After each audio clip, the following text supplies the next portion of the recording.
Pat P, we're not trying to put you on the spot with your former team, but they just stay in the news. They've been in the news a lot this year in regards to quarterback play, consistency, team just struggling, head coach concerns, blah, blah, blah, blah, blah, blah. Do you think Kliff Kingsbury will be the scapegoat for the struggles they are having this year? They're currently 4-8, offense ranked 17th in the league. Kyler Murray said the offense is schematically effed. Basically said their scheme sucks.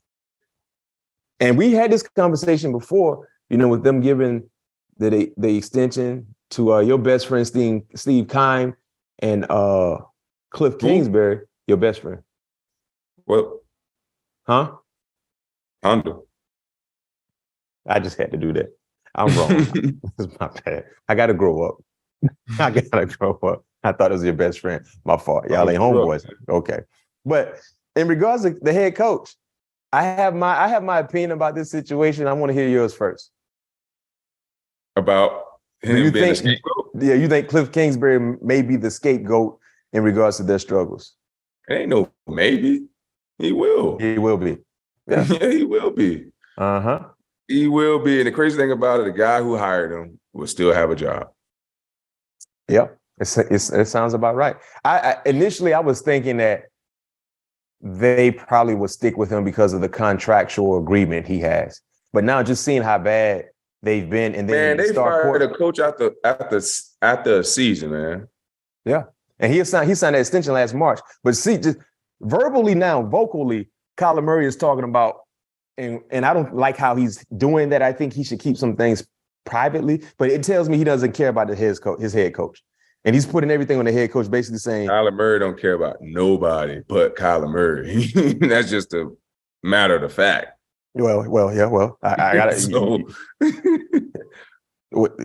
I can't argue. I don't know him personally. You played with him for a few years, so I got to take your word for it. But I can just tell you this much: as a outsider looking in, I think in regards to keeping the dysfunction out, those are things you don't say to the public. But as I stated earlier, when you don't care about an individual, you don't care what you say about that individual, privately or in the public. So clearly, and we've seen him yell at Kliff Kingsbury in game action, right? So I think Kyler Murray is just basically saying, man, I'm ready to get this guy up out of here. And I think it's safe to say, because of the contract they gave Kyler Murray, he has a lot of say-so within that organization. Which is so crazy, because this the same guy that y'all put in his contract, you got to study 4 hours a week. Yeah, and they removed it, but they had it in there initially, correct. But the system messed up. But they requiring you to study for 4 hours, but the system messed up. Yeah. They had it in there. That was in there. You're right, my guy. So and we got to see. On top of that, if you look at since Kyler been there, all the stats is all the same. Records, all that is the same. It's consistent. Yeah. Well, they're 4-8. They're on a bye week this week. Let's see what they have in store when they jump off the bye week. Hopefully they can turn things around. But I think if they don't, Kliff Kingsbury might be on the outside looking in, and they could be looking for a new head coach.